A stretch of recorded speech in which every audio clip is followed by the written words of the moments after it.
ونستغفره ونعوذ بالله من شرور أنفسنا ومن سيئات أعمالنا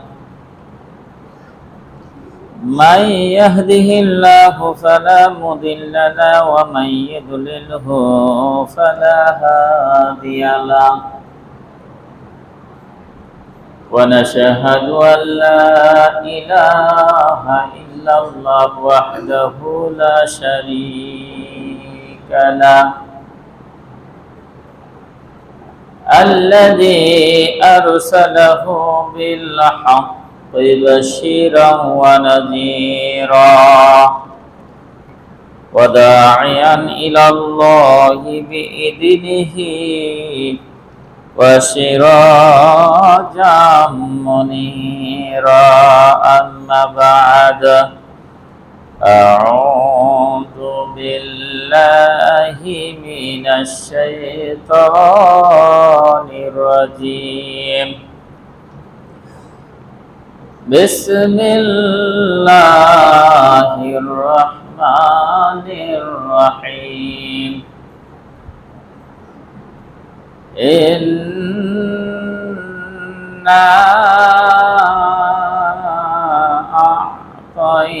أعطيناك الكوثر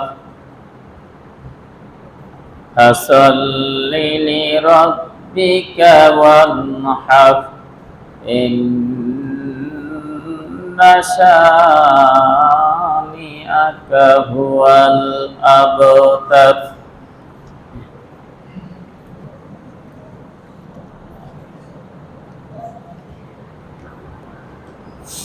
الحمد لله نحمده ونستعينه ونستغفره ونعوذ بالله من شرور أنفسنا ومن سيئات أعمالنا من يهده الله فلا مضل له ومن يضلله فلا هادي له ونشهد أن لا إله إلا الله وحده لا شريك له الذي أرسله بالحق بشيرا ونذيرا وداعيا إلى الله بإذنه وسراجا منيرا أما بعد أعوذ بالله من الشيطان الرجيم بسم الله الرحمن الرحيم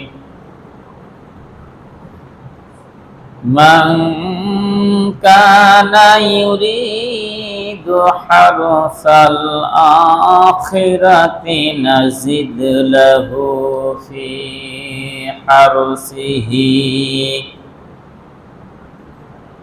ومن كان يريد حرث الدنيا نؤته منها وما له في الآخرة من نصيب وعن أبي هريرة رضي الله تعالى عنه قال قال رسول الله صلى الله عليه وسلم إن الله لا ينظر إلى صوركم وأموالكم ولكن ينظر إلى قلوبكم وأعمالكم رواه مسلم আলহামদুলিল্লাহ সমস্ত প্রশংসা সমস্ত গুণগান সমস্ত সিফতসানা সেই মহান রব্বুল আলামিনের দরবারে যার অশেষ মেহেরবানিতে আমরা বিগত একটি সপ্তাহ অতিবাহিত হওয়ার পর এই সালাতুল জুমার মসজিদে তার ইবাদত বন্দি করার জন্য আসতে পেরেছি। এই জন্য আমরা সেই মহান রব্বুল আলামিনের দরবারে শুকরিয়া জ্ঞাপন করছি, সকলে বলছি আলহামদুলিল্লাহ। শতকোটি দুরূদ ও তাসলিমা বর্ষিত হোক বিশ্ব নবীর প্রতি, সকলে বলছি সাল্লাল্লাহু আলাইহি ওয়াসাল্লাম। সম্মানিত হাজিরিন, আমি আপনাদের সামনে মহাগ্রন্থ ঐশী আল কুরআনুল কারীমের সূরা আস-সূরা 20 নম্বর আয়াত তেলাওয়াত করেছি এবং মুসলিম শরীফের একটি হাদিস তেলাওয়াত করেছি। এই আয়াত এবং এই হাদিসকে সামনে রেখেই আরো কিছু আয়াত এবং হাদিসকে সামনে রেখেই আজকের সংক্ষিপ্ত জুমার খুতবা শেষ করব। মা তৌফিক ইল্লা বিল্লাহ তাওয়াক্কালতু ওয়া ইলাইহি উনীব। সম্মানিত উপস্থিতি, আজকের যে বিষয়টা আমি আপনাদের সামনে তুলে ধরতে চাই সেটা হচ্ছে নিয়ত সম্পর্কে। নিয়ত শব্দের আবিধানিক অর্থ, শাব্দিক অর্থ হচ্ছে আল কসদ ওয়াল ইরাদা, ইচ্ছা, স্পৃহা, মনের দৃঢ় সংকল্প। আমরা অনেক সময় বলি না যে কোনো কাজ করার আগে নিয়ত করা দরকার। তো নিয়ত শব্দটা আসলে আরবি, এর আরেকটি সমর্থক শব্দ ব্যবহার হয়, সেটা হচ্ছে আল ইখলাস, একনিষ্ঠতা, একাগ্রতা। তো এই নিয়ত একটি এমন একটা বিষয় যে বুখারী মুসলিম শরীফের হাদিস শুরু হয়েছে এই প্রথম হাদিস নিয়ত দিয়ে, নিয়তের হাদিস দিয়ে। এবং প্রত্যেকটা কাজের যে নিয়ত খুবই গুরুত্বপূর্ণ একটা বিষয়। নিয়ত ছাড়া কেউ যদি কোনো কাজ করে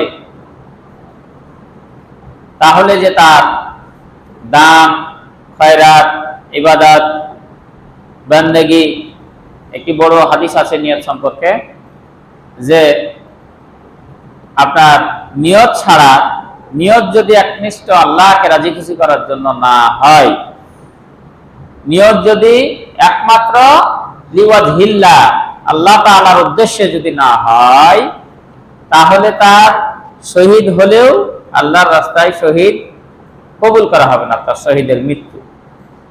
যদি অসংখ্য টাকা দান খয়রাত করে, নিয়ত যদি তার একমাত্র আল্লাহকে রাজি খুশি করার জন্য না হয়, তাহলে ওই অঢেল সম্পদ দান করার পরও তার দান কবুল করা হবে না কিয়ামতের দিন।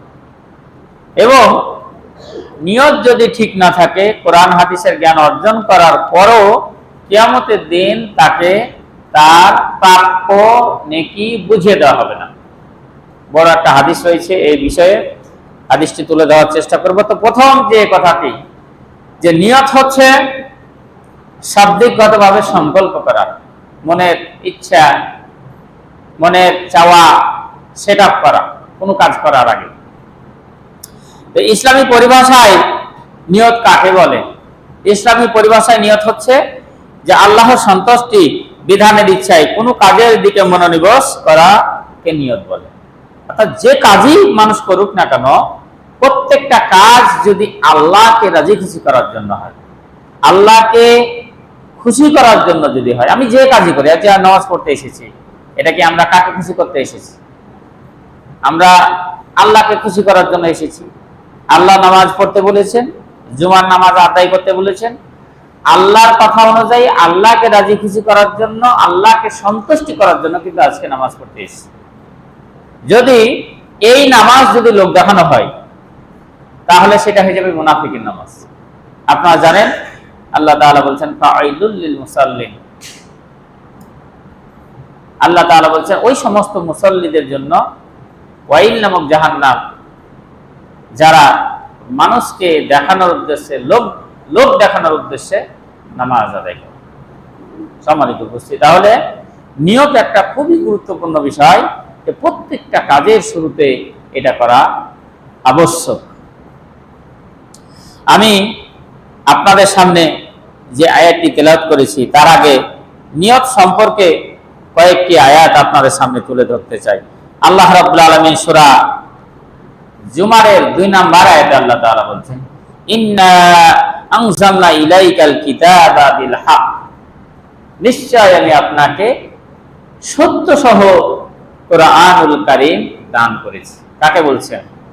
আল্লাহ তাআলা তার প্রিয় হাবিব জনাবে মুহাম্মদ রাসূলুল্লাহ সাল্লাল্লাহু আলাইহি সাল্লাম বলছেন যে নিশ্চয় আমি আপনাকে সত্য সহ কিতাব দান করেছি, অর্থাৎ যে কিতাব দান করেছি এটা আসলেই সত্য, লা রাইবা ফিহি লা শাক্কা ফিহি, এর মধ্যে কোনো ভুল নাই, ভ্রান্তি নাই। তোমার কাজ হবে কি? ফা'বুদিল্লাহা মুখলিসাল লাহুদ্দিন, এখন তোমার কাজ হবে এই কোরআন অনুযায়ী, কোরআন দিয়ে নিজের ব্যক্তি জীবন, পারিবারিক জীবন, সামাজিক জীবন, আন্তর্জাতিক জীবন, জীবনের সর্বক্ষেত্রে কোরআন দিয়ে একনিষ্ঠভাবে আল্লাহ তাআলাকে খুশি করার জন্য এখন তোমার ইবাদত করা তোমার দায়িত্ব। নবীকে বলছেন যেহেতু সত্য সহ কোরআন আমি দিয়েছি আর কোরআনের মধ্যে কোনো ভুল নাই, সুতরাং এই কোরআনকে সামনে রেখে তোমার ব্যক্তি জীবন, পারিবারিক জীবন, সামাজিক জীবন, এই রাষ্ট্রীয় আন্তর্জাতিক সব ক্ষেত্রে এখন কোরআন সাথে নিয়ে নিয়তকে ঠিক করে একনিষ্ঠভাবে আল্লাহ তাআলার ইবাদত এখন তোমাকে করতে হবে। ফা'বুদ, এটা শব্দের অর্থ যে ফা'বুদ, এখন তুমি ইবাদত করো আল্লাহ, আল্লাহ তাআলার মুখলিসিনা লাহুদ্দিন, একনিষ্ঠভাবে দ্বীনের ইবাদত করো, দ্বীন হিসাবে দ্বীন ইসলামকে মেনে নাও।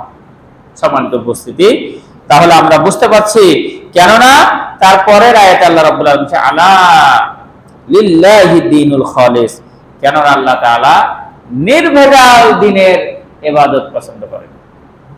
আলা লিল্লাহি দ্বীনুল খালিস, আল্লাহ তাআলার কাছে যে ইবাদত গ্রহণ হয় সেটা হচ্ছে একনিষ্ঠ ইবাদত, যে ইবাদতের মধ্যে কোনো শিরক থাকবে না, যে ইবাদতের মধ্যে কোনো নেফাক থাকবে না, যে ইবাদতের মধ্যে কোনো গুনাহ থাকবে না। এই জন্য আল্লাহ রাব্বুল আলামিন বলেন ওয়া'বুদুল্লাহ, আল্লাহ তাআলা তোমরা ইবাদত করো, ওয়ালা তুশরিকু বিহি শাইআ, আল্লাহর সঙ্গে তোমরা কোনো শরীক স্থাপন করো না। সুতরাং আল্লাহ তাআলার ইবাদত করতে হবে একনিষ্ঠভাবে, এটা আল্লাহর হুকুম। তিনি অন্য জায়গায় আরো নির্দেশ দিচ্ছেন যে হে নবী আপনি বলে দেন ইন্নী উমিরতু আন আ'বুদুল্লাহা মুখলিসাল লাহুদ্দিন, আপনি বলে দেন মানুষদেরকে যে নিশ্চয় আমি আদিষ্ট হয়েছি, আমাকে হুকুম করা হয়েছে। কি হুকুম করা হয়েছে? আন আ'বুদুল্লাহা মুখলিসিনা লাহুদ্দিন, আন আ'বুদুল্লাহা মুখলিসাল লাহুদ্দিন, আমাকে একনিষ্ঠভাবে দ্বীনের ইবাদত করার জন্য আল্লাহ রাব্বুল আলামিন আদেশ করেছেন। আর যেহেতু আমরা নবীর উম্মত, কিয়ামত পর্যন্ত এখন যত মানুষ এই পৃথিবীতে থাকবে এই হুকুম সকল উম্মতে মুহাম্মাদের জন্য। সুতরাং আল্লাহর ইবাদত বান্দি করার মধ্যে কোনো প্রকার রিয়া, লোক দেখানো ইবাদত থাকা চলবে না, কোনো প্রকার শিরক, আল্লাহর সঙ্গে অংশীদার করা চলবে না। একমাত্র ইবাদত হতে হবে আল্লাহ তাআলাকে রাজি খুশি করার জন্য। তারপর তিনি বলছেন যে ওয়া উমিরতু লিআন আকুনা আউয়ালাল মুসলিমিন, এবং আল্লাহ আমাকে আরো আদেশ করেছেন যে তুমি বলে দাও আমি মুসলমানদের মধ্যে প্রথম মুসলমান। সুতরাং আমি যেহেতু মুসলমান প্রথম, আমি আল্লাহর ইবাদত বান্দি করার জন্য এই দুনিয়াতে এসেছি, খালেস দ্বীনের ইবাদত তুমি করো। এই অর্ডার তোমার গোটা উম্মতে মুহাম্মাদের জন্য কিয়ামত পর্যন্ত জারি থেকে গেল। আর কিয়ামত হওয়া পর্যন্ত এই কথা কোরআনে নোট করে দেওয়া হয়েছে। এই কথা এখন আপনার আমার সবার জন্য, উম্মতে মুহাম্মাদের জন্য এখন আল্লাহর ইবাদত করা লাগবে একনিষ্ঠভাবে, এর মধ্যে কোনো প্রকার সংশয়, সন্দেহ, শিরক যুক্ত ইবাদত করা যাবে না। সম্মানিত উপস্থিতি, তারপর তিনি বলছেন কুল ইন্নী আখাফু ইন আসাইতু রাব্বি আযাবা ইয়াউমিন আযীব, আল্লাহ রাব্বুল আলামিন তার নবীকে বলছেন বলে দাও যে আমি ভয় করছি যদি আমি এই কথাগুলো অমান্য করি। আল্লাহ তো আমাকে বললেন যে তুমি আল্লাহর ইবাদত বাদ দিয়ে অন্য কারো ইবাদত করতে পারবে না। যদি এই কথা আমি না শুনি তাহলে কি হবে, এটাও তুমি বলে দাও যে ইন্নী আখাফু, নিশ্চয় আমি ভয় করছি, ইন আসাইতু রাব্বি, যদি আমি আমার রবের এই হুকুমগুলো অমান্য করি, আযাবা ইয়াউমিন আযীম, তাহলে আমি একটা বড় আযাবের আশঙ্কা করছি, বড় শাস্তির আশঙ্কা করছি। অর্থাৎ কিয়ামতের দিন আমি জাহান্নামে যাওয়ার ভয় করছি যদি আল্লাহর কথা আমি না শুনি। এটা শুনলেন সূরা জুমার থেকে আলোচনা করা হলো। সূরা জুমারে আরো আলোচনা আছে, তিনি অন্য জায়গায় বলেন, আল্লাহ রাব্বুল আলামিন বলছেন, কুল, হে নবী আপনি বলে দেন, আফা গায়রাল্লাহি তা'মুরুনি আ'বুদু আইয়ুহাল জাহিলুন। বিশ্ব নবী যখন ওই ওহী পাওয়ার পর মক্কার কাফেরদেরকে দাওয়াত দিলেন, তখন তারা বলল যে নবী তুমি, বিভিন্ন ভাবে তারা নির্যাতন করলো বিশ্ব নবীকে, মুসলমানদেরকে নির্যাতন করছে। নির্যাতন করার ফলও যখন দেখছে যে মুসলমানের সংখ্যা দিনে দিনে বৃদ্ধি পাচ্ছে, কারণ আবু জেহেল একটা সমঝোতায় আসার চেষ্টা করলো। সে বলল যে এক কাজ করো, 6 মাস হচ্ছে তোমার ইবাদত করব, তোমার প্রভুর ইবাদত করব, আর 6 মাস তুমি আমাদের মূর্তির ইবাদত করবে। মানে ডিল একটা হচ্ছে, চুক্তিতে আসো। এই মক্কার জমিনে বুঝতে পারছি তুমি আমাদের কথা শুনবে না, তো তোমার সঙ্গে আমরা একটা সন্ধি করতে চাই। সন্ধিটা কি? চুক্তি করতে চাই। চুক্তিটা কি? যে 6 মাস হচ্ছে তোমার আল্লাহর ইবাদত করব আমরা সবাই, মক্কার যত মানুষ আছে সবাই আমরা তোমার আল্লাহ যেভাবে নামাজ পড়তে বলেছে, যেভাবে যা যা ইবাদত করতে বলেছে, যেগুলো দাওয়াত তুমি দিচ্ছ, এগুলো আমরা 6 মাস পালন করব। আর 6 মাস তুমি আমাদের মূর্তির কাছে মাথা নত করবে, ইবাদত করবে। আমরা যেভাবে এখন ইবাদত করছি আমার মূর্তিতে, এভাবে তুমি করবে। বিশ্বনবী কি তাদের প্রস্তাব মেনেছে? মানে নাই। আল্লাহ তাআলা এই কথার জবাব এখানে বলে দিলেন যে কুল, হে নবী বলে যান, আফা গায়রাল্লাহি তা'মুরুনি আ'বুদু আইয়ুহাল জাহিলুন। হে জাহিল সম্প্রদায়, হে মূর্খরা, তোমরা কি আমাকে এমন এক ব্যক্তির ইবাদত করতে বলছো? আফা তা'মুরুনি, তোমরা কি আমাকে এমন এক বান্দার, এমন এক আল্লাহর, এমন এক প্রভুর ইবাদত করতে বলছো আল্লাহ বাদ দিয়া, অথচ আল্লাহ রাব্বুল আলামিন তার ইবাদত করার জন্য নিষেধ করেছেন। তাদেরকে জানায় দাও, তাদেরকে জানায় দাও। আল্লাহ রাব্বুল আলামিন বলছেন, ওয়ালাকাদ উহিয়া ইলাইকা ওয়া ইলাল্লাযিনা মিন ক্বাবলিক। আল্লাহ রাব্বুল আলামিন বলছেন যে তাদেরকে স্পষ্টভাবে আপনি জানায় দেন, তোমার পূর্বে আমি তোমাকে ওহী নাজিল করেছি, ওয়ালাকাদ উহিয়া ইলাইকা, তোমার কাছে আমি ওহী নাজিল করেছি, ওয়া ইলাল্লাযিনা মিন ক্বাবলিক, তোমার পূর্বে যারা ছিল, হযরত আদম আলাইহিস সালাম থেকে শুরু করে হযরত ঈসা আলাইহিস সালাম পর্যন্ত যত নবী রাসূল এসেছিল, তোমাকে সহ তোমার পূর্ববর্তী নবী রাসূলকে আমি এই ওহী নাজিল করেছি। এই বার্তাই আমি তাদেরকে বলে দিয়েছিলাম কি, যে লাইন আসরাকতা, যদি তোমরা আল্লাহর সঙ্গে শিরক করো, লা ইয়াহবাতান্না আমালুকা, আমি অবশ্যই অবশ্যই তাহলে তোমাদের আমলকে আমি ধ্বংস করে দেব, বরবাদ করে দেব। ওয়ালা তাকুনান্না মিনাল খাসিরিন, এবং তোমাদেরকে ক্ষতিগ্রস্তদের মধ্যে আমি শামিল করে দেব। সুতরাং যে কোনো পরিস্থিতিতে, যে কোনো সময়ে আল্লাহর ইবাদত করতে হবে একনিষ্ঠভাবে, খালেস ভাবে। এখানে কোনো প্রকার সমঝোতা করা যাবে না। আল্লাহর ইবাদত বান্দেগী করতে গিয়ে যদি গোটা বিশ্বের লোক যদি আপনার বিরুদ্ধে চলে যায়, সমস্যা নাই, গোটা বিশ্বের লোক আপনার বিরোধী হয়ে যায়। কারণ ইব্রাহিম আলাইহিস সালাম যখন জন্মগ্রহণ করেছিলেন, যখন তিনি দ্বীনের দাওয়াত দিয়েছিলেন, তখন নিজের পিতা মাতা সহ সবাই ছিল শিরকে যুক্ত, সবাই ছিল মুশরিক। অথচ নিজের বাবা মা, ভাই বোন থেকে শুরু করে সরকার, এলাকার লোক, গ্রামের লোক, সবাই শিরকের সঙ্গে জড়িত। সবার বিরুদ্ধে তিনি দাওয়াত দিলেন যে ইন্নী ওয়াজ্জাহতু ওয়াজহিয়া লিল্লাযী ফাতারাস সামাওয়াতি ওয়াল আরদ, আমি আসমান জমিন যিনি সৃষ্টি করেছেন সেই আল্লাহর দিকে আমার মুখকে ঘুরায় নিলাম। যে আল্লাহ তোমাকে সৃষ্টি করেছেন, আমাকে সৃষ্টি করেছেন, আসমান জমিন তোমাদের মূর্তি সব কিছু সৃষ্টি করেছেন, সেই আল্লাহর একমাত্র দিকে আমি মুখ ঘুরাই নিলাম। সেই আল্লাহ বাদ আমি কারো ইবাদত করি না। তাহলে দেখেন, ওই সময় নিজের বাবাও বিরোধী হয়ে গেল, নিজের মাও বিরোধী হয়ে গেল, সরকার বিরোধী হয়ে গেল, এলাকার লোক সবাই বিরোধী, সবাই শিরকের সঙ্গে জড়িত। একা তিনি তাওহীদের দাওয়াত দিতে লাগলেন। তাহলে তিনি একমাত্র ব্যক্তি যে তার কাছ থেকে যদি এখন অনুকরণ করেন, আপনি ইব্রাহিম আলাইহিস সালামের দিকে যদি লক্ষ্য করেন, এখন ইবাদত করার জন্য হাজার হাজার কত মুসলমান, আমরা দেখালো যে 95% আমরা বলি, 92, 93, 94, 95% মুসলমান, মানে 100-তে মনে করেন 95 জন মুসলমান আমরা বাংলাদেশে বসবাস করি। তাহলে এখানে তো ইবাদত করার জন্য কোনো সমস্যা নেই। আপনি আমি যদি খালেস ভাবে দিন পালন করতে চেষ্টা করি, এখানে তো আপনার ইব্রাহিম আলাইহিস সালামের মতন বিপদ আসবে না। এখানে তো ইব্রাহিম আলাইহিস সালামের মতো আপনাকে আমাকে আগুনে ফেলে দেওয়া হবে না, কিন্তু আপনাকে চেষ্টা করতে হবে, আমাকে চেষ্টা করতে হবে শিরক মুক্ত এক নির্ভেজাল ইবাদত বান্দেগী করা আল্লাহ সুবহানাহু ওয়া তাআলা। যদি চেষ্টা করেন ইনশাআল্লাহ আপনি পারবেন, আমি পারবো, আমাদের পরিবেশ আছে, কিন্তু আমরা চেষ্টা করি না। সম্মানিত উপস্থিতি, তাহলে আমি আপনাদের সামনে যে আয়াতটি তেলাওয়াত করেছি, এই অত্র আয়াতগুলো যেগুলো আমি আপনাদের সামনে আলোচনা করলাম, আল্লাহ তাআলা বলেন বালিল্লাহ ফা'বুদ ওয়া কুম মিনাশ শাকিরিন, তোমরা আল্লাহর ইবাদত করো এবং যারা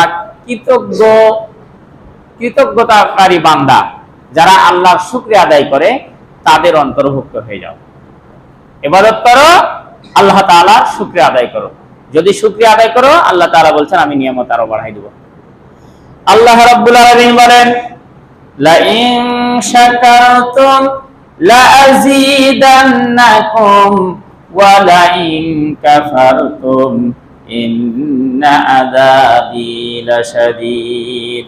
বান্দারে, আমি তোমাকে যত নিয়ামত দান করেছি, যত নাজ নিয়ামত তোমাকে দান করেছি, সমস্ত নিয়ামত ভোগ করো এবং সেই নিয়ামতের শুকরিয়া আদায় করো। যদি আমার নিয়ামত ভোগ করার পর, আমার নিয়ামত ভোগ করার পর যদি না শুকরিয়া করো, আমার আযাবের জন্য তুমি প্রস্তুত থাকো। সুতরাং আল্লাহ যেহেতু আপনাকে নিয়ামত দিয়েছেন, আমাকে নিয়ামত দিয়েছেন, এই যে সুস্থভাবে চলাফেরা করছি, এটা একটা বড় নিয়ম। এই যে মুসলমান ঘরে আপনাকে আল্লাহ জন্মগ্রহণ করিয়েছেন, এটা একটা বড় নিয়ামত। আপনাকে যদি ওই ইহুদি ঘরে জন্মগ্রহণ করাতো, তাহলে চিন্তা করেন যে আপনি এই দুনিয়াতে হয়তো ক্ষণিকের একটু সুখ পেতেন, মরার পর আপনি জাহান্নামে যেতেন। আপনাকে যদি হিন্দু ঘরে জন্মগ্রহণ করাতো, খ্রিস্টান ঘরে যদি আল্লাহ পাক আপনাকে এই দুনিয়াতে সৃষ্টি করতো, তাহলে আপনি প্রথম থেকেই তো আপনি জাহান্নামে হয়ে যেতেন। এই দুনিয়াতে হয়তো অল্প কিছু দিন আপনি হয়তো সুখ ভোগ করতেন, এই দুনিয়া থেকে মরার পর অনন্তকাল যেখানে থাকা লাগবে, সেখানে দেখা গেল যে আমি জাহান্নামে হয়ে যেতাম। তাই আল্লাহ রাব্বুল আলামিন বলেন প্রত্যেক নিয়ম অনুযায়ী আপনাকে আমাকে আমলগুলো করতে হবে। আজকের আয়াত যেটা আমি তেলাওয়াত করেছি, আল্লাহ রাব্বুল আলামিন বলেন মান কানা ইউরিদু হারসাল আখিরাতি নাজিদ লাহু ফি হারসিহি।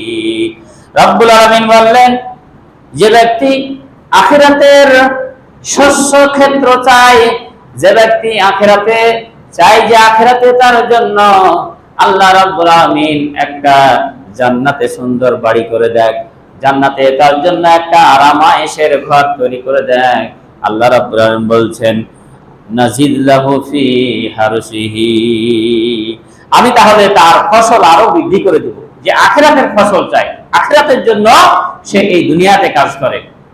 আমার ভাইয়েরা, হযরত আদম আলাইহিস সালাম থেকে শুরু করে নূহ নবী, ঈসা নবী, ইব্রাহিম নবী, মূসা নবী, পৃথিবীতে যত নবী এসেছিলেন সবাই তার উম্মতদেরকে দুনিয়াতে, এই দুনিয়া হচ্ছে ক্ষণস্থায়ী একটা জায়গা, এই দুনিয়া হচ্ছে অস্থায়ী জায়গা, এই জায়গায় বেশি দিন মানুষ টিকবে না, এই দুনিয়ায় মানুষ বেশি দিন থাকবে না। এই জন্য প্রত্যেক নবী রাসূল আখিরাতের কথা মানুষদেরকে বলেছেন, জাহান্নামের কথা মানুষদেরকে বলেছেন, কবরের আযাবের কথা মানুষদেরকে বলেছেন। এই কথা শুনে যারা ওই জাহান্নামের আযাবকে ভয় করে, হাসরের ময়দানের কথাকে ভয় করে, কবরের আযাবকে ভয় করে যারা জান্নাতের জন্য এই দুনিয়ায় আমল করেছে, আল্লাহ পাক বলেন নাজিদ লাহু ফি হারসিহি, আমি তাদের এই যে জান্নাত থেকে জাহান্নাম থেকে মুক্তি পেয়ে জান্নাতের জন্য যারা কাজ করে, যারা জান্নাত চায়, আল্লাহ পাক বলছেন এই নিয়তে যদি কেউ কোনো কাজ করে, আমি তার জান্নাতের জন্য পথটাকে আরো সহজ করে দিই। সুবহানাল্লাহ। তাহলে এই দুনিয়াতে আপনাকে করতে হবে, আপনি নামাজ পড়ছেন, এটা জান্নাত পাওয়ার মাধ্যম। আল্লাহর কাছে উদ্দেশ্য থাকতে হবে নামাজ পড়ছি, এর বিনিময়ে আমি জান্নাত চাই আল্লাহ। আপনি ক্ষেত খামারে কাজ করছেন, আপনি সঠিকভাবে কাজ করেন। আপনি ব্যবসা করছেন, ওজনে কম দেন না, আপনি সঠিকভাবে ব্যবসা করেন। এই ব্যবসা করছি আল্লাহকে খুশি করার জন্য। আপনি চাকরি করছেন, আপনি সঠিকভাবে ডিউটি পালন করেন। আপনি কথা বলছেন, সত্য কথা বলেন। অর্থাৎ প্রত্যেকটা কাজ যদি আপনি আখিরাতকে চিন্তা করে করেন, আখিরাতকে চিন্তা করে করেন। কারণ দীর্ঘ 23টা বছরে বিশ্বনবী আপনার টপ টু বটম, অর্থাৎ রান্নাঘর থেকে বঙ্গভবন পর্যন্ত, আপনার রান্নাঘর থেকে শুরু করে ব্যক্তি জীবন, সাংসারিক জীবন, পারিবারিক জীবন, কৃষি জীবন, আপনার ব্যবসায়িক জীবন, আপনার সরকারি চাকরি জীবন, আপনার রাজনৈতিক জীবন, সব ক্ষেত্রে বিশ্বনবী নিজের প্র্যাকটিক্যালে আপনাকে করে দিয়ে গিয়েছেন। আপনি বাঁচতে পারবেন না। অনেকে বলে যে গরিব মানুষ কাজ করে খায়, নামাজ সমাজ পড়বো কখন, টাকা পয়সা ইনকাম করতে করতে তো সময় চলে যায়। তা আপনার চাইতে গরিব ছিল হযরত আবু হুরায়রা, যিনি পৃথিবীর সবচেয়ে বেশি গরিব ছিলেন, এবং তিনি এই বিশ্বনবীর সঙ্গে সবসময় থাকতেন, এবং তিনি সবচাইতে বেশি হাদিস বর্ণনা করেছেন। আপনি যদি বলেন আমি অনেক টাকা পয়সার মালিক, টাকা পয়সা দেখতে, ব্যবসা বাণিজ্য, ব্যাংক ব্যালেন্স, জায়গা জমি দেখতে আমার সময় পায় না, নামাজে এবং আল্লাহর ইবাদত করতে সময় পায় না। হযরত উসমান গনি পৃথিবীর সবচাইতে ধনী ছিলেন। হযরত উসমান গনি পৃথিবীর সবচাইতে ধনী ছিলেন। আপনি কোনো দিকে পার পাবেন না, আপনি কোনো দিকে পারবেন না। আপনি বলবেন অসুখ হয়ে পড়ে আসি, আসতে পারি না, মাজা ব্যথা, হাঁটু ব্যথা, নামাজ কেমন করে আসি। আইয়ুব আলাইহিস সালাম দীর্ঘ 16-17টা বছর তিনি অসুখে ভুগেছিলেন। দীর্ঘ 16-17টা বছর তিনি অসুখে ভুগেছেন, তাও কি করেনি? আল্লাহকে ভুলে যাননি। যখন জিভাতে যখন ঘা হয়েছে তখন আল্লাহর কাছে আবেদন করছেন যে এতদিন পর্যন্ত আমার শরীরে ঘা ছিল, হাতে ঘা ছিল, পায়ে ঘা ছিল, মানে আপনার বিভিন্ন জায়গাতে ছিল। আমাকে আমার ছেলে মেয়ে সবাই আত্মীয় স্বজন আমাকে ছেড়ে চলে গেছে। এখন জিভাতে ঘা হয়ে গেল, এখন তোমার ইবাদত করবো আল্লাহ কেমনে? আল্লাহ পাকের কাছে দোয়া করলেন, আল্লাহ তাকে রোগ মুক্তি করলেন, এবং সংসার সব ছেলে মেয়ে স্ত্রী সবাই তার কাছে ফিরে আসে। আপনি কোনো দিকে পার পাবেন না। পৃথিবীতে এমন কোনো কাজ নাই যেটা আপনি কি মিথ্যা কথা বলে আপনি চলে যাবেন। আপনি একটা মিথ্যা খাড়া অজুহাত আপনি আল্লাহর কাছে দেখাতে পারবেন, কোনো অজুহাত আপনাকে দেখাতে পারবে না। কোন দিকে দেখাবেন? আল্লাহ রাব্বুল আলামিন বললেন আল-ইয়াওমা নাখতিমু আলা আফওয়াহিহিম ওয়া তুকাল্লিমুনা আইদিহিম ওয়া তাশহাদু আরজুলুহুম বিমা কানু ইয়াকসিবুন। রাব্বুল আলামিন বললেন এই পৃথিবীতে যারা শয়তান প্রকৃতির লোক, মুনাফিক ক্যাটাগরির যারা লোক, এই দুনিয়াতে যেমন মিথ্যা কথা বলতে বলতে চেয়ারম্যান হয়েছে, মিথ্যা কথা বলে এমপি হয়েছে, মন্ত্রী হয়েছে, মিথ্যা কথা বলে ক্ষমতা পাওয়ার খাটিয়েছে, এই ক্ষমতা কিন্তু কিয়ামতের দিন মিথ্যাকে অস্ত্র হিসাবে ঢাল করবে। আল্লাহ রাব্বুল আলামিন তাকে বিভিন্ন ভাবে সাক্ষী দেওয়ার পর তার মুখটাকে তালা মেরে দিয়ে বলবে তুই আর মিথ্যা কথা বলতে পারবি না। এখন তোর হাত কথা বলবে, হাত দিয়ে কি অন্যায় কাজ করেছি। এখন তোর চামড়া কথা বলবে, চামড়া দিয়ে কোথায় কি কাজ করেছিস। এখন তোর পা কথা বলবে, কোথায় পা দিয়ে অন্যায় কাজ করতে গিয়েছিস। দেহের প্রত্যেকটা অঙ্গ প্রত্যঙ্গ যখন ওই বান্দার বিরুদ্ধে সাক্ষী দিয়ে দিবে, রব্বুল আলামিনের ওই বান্দা ওই চামড়া, ওই হাত, ওই মুখ, ওই আপনার ত্বক, পাকে বলবে লিমা শাহিদতুম আলাইনা। ওই আমি বলবো এই হাতকে, এই পাকে, এই যে ত্বককে আমরাই বলবো যে লিমা শাহিদতুম আলাইনা, কেন আজকে তোমরা আমাদের বিরুদ্ধে সাক্ষী দিচ্ছ। আপনি বলবেন আমার হাতকে যে হাত কেন সাক্ষী দিচ্ছে, চামড়াকে বলবেন, পাকে বলবেন যে কেন আমাদের বিরুদ্ধে সাক্ষী দিচ্ছ। ওয়াকালু লিজুলুদিহিম লিমা শাহিদতুম আলাইনা, ওই ব্যক্তি বলবে হাত কেন তুমি আজকে আমার বিরুদ্ধে সাক্ষী দিলে। পাকে বলবে পা তুমি আমার বিরুদ্ধে কেন সাক্ষী দিলে। চামড়াকে বলবে চামড়া কেন তুমি আমার বিরুদ্ধে সাক্ষী দিলে। ওই হাত পা চামড়া সবাই বলবে তুমি আজকে চুপ থাকো, আল্লাহ আমাকে আজকে কথা বলার শক্তি দিয়েছো, আমার দ্বারা যত অন্যায় করেছো সব আজকে আমি আল্লাহর সামনে ডিসক্লোজ করে দেব। অর্থাৎ আমাকে দিয়ে যত অপকার, যত খারাপ কাজ, যত অন্যায় করেছো সব আমি আল্লাহর কাছে আজকে বলে দেব, কোনো উপায় থাকবে না। আপনার মুখে তালা মেরে দেওয়া হবে। সম্মানিত উপস্থিতি, এই জন্য নিয়তটা হতে হবে খালেস। নিয়ত যদি খারাপ হয়, এই নিয়তের বদলতে আপনাকে আমাকে ধরা খেতে হবে। আল্লাহ বলেন, তারপর বলছেন ফামান কানা ইউরিদু হারসাদ দুনিয়া নতিহি মিনহা, কেউ যদি দুনিয়ার ফসল চাই, দুনিয়াতে টাকা চাই, ব্যাংক চাই, ব্যালেন্স চাই, বাড়ি চাই, সুন্দরী বউ চাই, যত ফ্যাসিলিটি রয়েছে দুনিয়াতে যদি কেউ এটা চাই, আল্লাহ পাক বলেন নতিহি মিনহা, আমি তাকে নৈরাশ করব না, দুনিয়াতে তাকে অবশ্যই ওটা দিব। ওয়ামা লাহু ফিল আখিরাতি মিন নাসিব, কিন্তু তার এটা দুনিয়াতে শেষ হয়ে যাবে, এর চাওয়াটা দুনিয়াতে শেষ হয়ে যাবে। কেউ যদি চায় যে দুনিয়াতে আল্লাহ যে কোনো ভাবে হোক আমি একবার মন্ত্রী হতে চাই, যে কোনো ভাবে হয় আমি একটা চেয়ারম্যান, এমপি, আমি প্রধানমন্ত্রী, স্বরাষ্ট্রমন্ত্রী আমি হতে চাই, একটা মানুষের কিন্তু টার্গেট থাকে। দেখা গেল যে আল্লাহ পাক বলছেন নতিহি মিনহা, আমি তাকে দিব। ওয়ামা লাহু ফিল আখিরাতি মিন নাসিব, কিন্তু আখিরাতে তার জন্য কিছু রাখবো না। তাহলে যারা আখিরাতের নিয়ত করবে দুনিয়াতেও দিবে এবং আখিরাতেও সে পাবে। আর যারা শুধু দুনিয়াতে কোনো কিছু হওয়ার ইচ্ছা করবে, আল্লাহ পাক বলছে দুনিয়াতে আমি তাকে দিব, আখিরাতে তার জন্য কিছু রাখবো না। এই কথাই সূরা বানী ইসরাঈল 18 এবং 19 নম্বর আয়াতে আল্লাহ পাক বলছেন, মান কানা ইউরিদুল আজিলাতা আজ্জালনা লাহু ফিহা মা নাশাউ লিমান নুরিদু সুম্মা জাআলনা লাহু জাহান্নামা ইয়াসলাহা মাদমুমান মাদহুরা।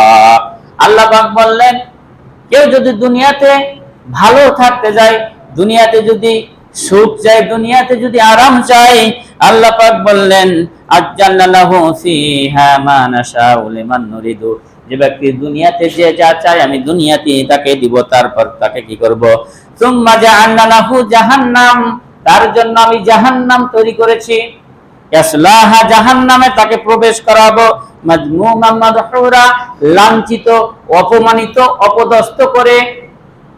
যারা দুনিয়া বেশি চায় এই দুনিয়াদারীদেরকে আমি কিয়ামতের দিন লাঞ্ছনা, অপমান, যত রকমের খারাপ ব্যবহার রয়েছে এই ব্যবহার তাদের সঙ্গে করে আমি তাদেরকে জাহান্নামে ঢোকায় দিব।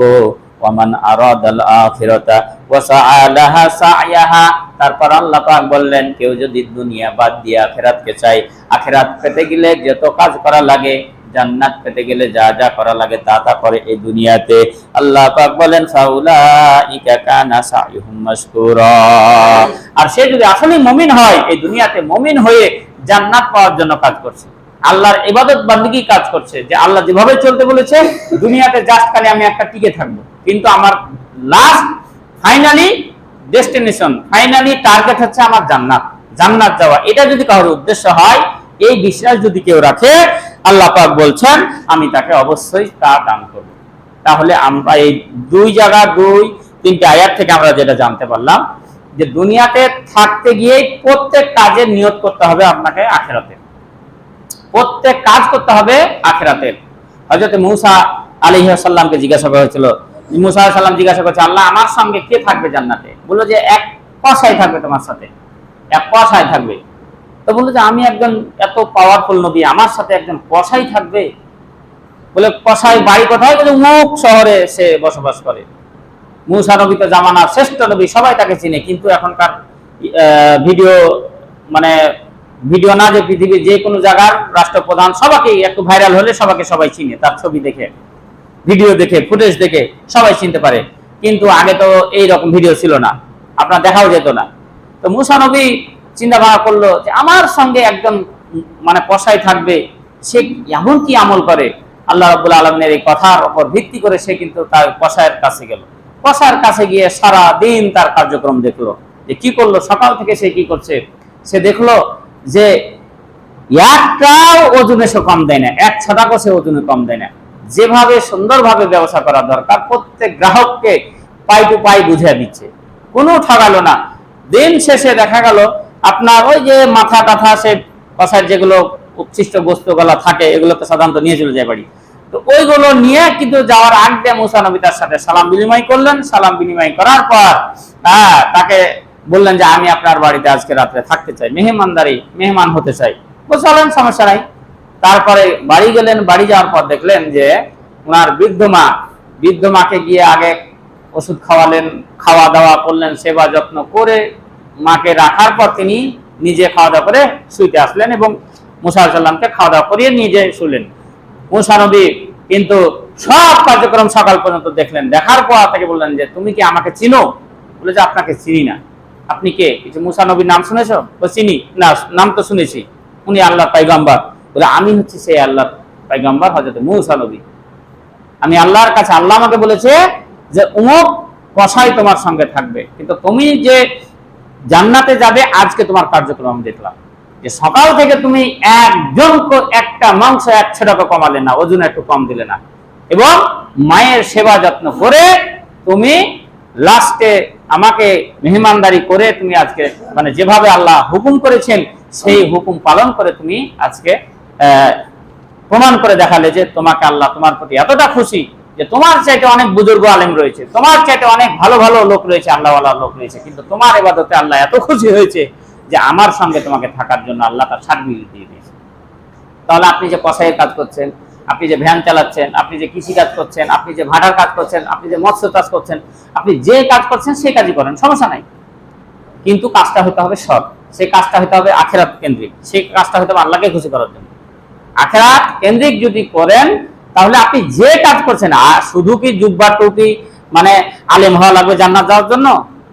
আলেম যদি হয়ে যায়, 3 লক্ষ মসজিদ রয়েছে, 3 লক্ষ মসজিদে 3 লক্ষ ইমাম, 3 লক্ষ মসজিদে তো 3 লক্ষ মসজিদ নাই, ধরেন আপনাদের যেমন নাই, তাহলে মসজিদ হয়তো শহর কেন্দ্রিক গুলো, তারপরও ধরি 3 লক্ষ মসজিদে 3 লক্ষ ইমাম, 3 লক্ষ মুয়াজ্জিম, 3 লক্ষ খাদেম, তাহলে 3-9 লক্ষ লোক যদি খালি ওই যারা কোরআন হাদিস এই মসজিদ মাদ্রাসার সঙ্গে জড়িত এরাই যদি জান্নাত যেত, যত হাফিজা মাদ্রাসা, কয়মাসা, আলিয়া মাদ্রাসা সব মিলিয়ে বাংলাদেশে 1 কোটি হবে না জান্নাতি লোক।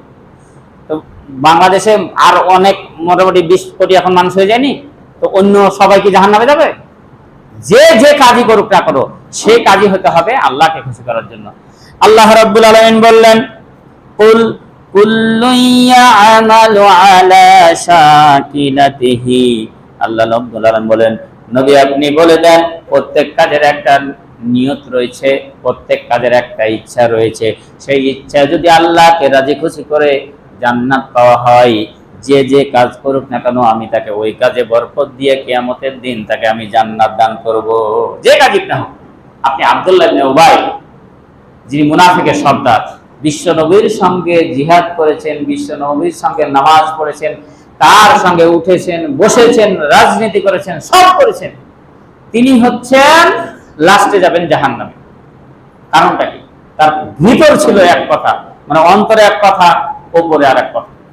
এই জন্য আল্লাহ পাকের নবী বলছেন, যে হাদিসটি পড়েছেন, যে হযরত আবু হুরায়রা থেকে বর্ণিত, তিনি বলছেন যে ইন্নাল্লাহা লা ইয়ানজিরু ইলা শুআরিকুম ওয়া আমওয়ালিকুম, নিশ্চয় আল্লাহ তাআলা তোমাদের দেহ, তোমাদের সুরত, তোমাদের চেহারা এবং তোমাদের ধন সম্পদের দিকে তাকান না, তিনি তাকান ওয়ালাকি ইয়ানজুরু ইলা কুলুবিকুম ওয়া আমালিকুম, তোমাদের অন্তর এবং তোমাদের আমলের দিকে আল্লাহ পাক দেখেন।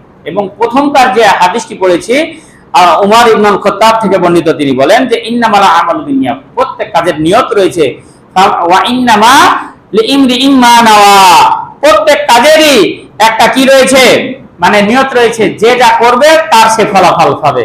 ফামান কানাত হিজরাতুহু ইলাল্লাহ ওয়া রাসূলিহি, যে ব্যক্তি আল্লাহ এবং আল্লাহর রাসূলকে খুশি করার জন্য কোনো হিজরত করে, ফাকানাত হিজরাতুহু ইলাল্লাহি ওয়া রাসূলিহি, তার হিজরত আল্লাহ এবং আল্লাহর রাসূলকে খুশি করার জন্য হলো।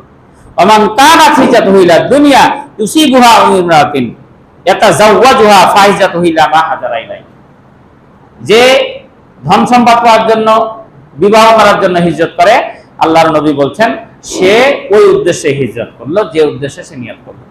তার মানে আপনার এই বিষয়ে অনেক গুরুত্বপূর্ণ আরো আলোচনা আছে, সামনে যেমন ইনশাআল্লাহ আলোচনা করব। আল্লাহ পাক আমাদের সকলকে নির্দিষ্টভাবে আল্লাহকে রাজি খুশি করার জন্য সুন্দরভাবে নিয়ত করে প্রত্যেকটা কাজ করার তৌফিক দান করেন। আমরা যে যাই করি না কেন, যে যে কাজ করি না কেন, আল্লাহ পাক আমাদের সকলকে তাকে খুশি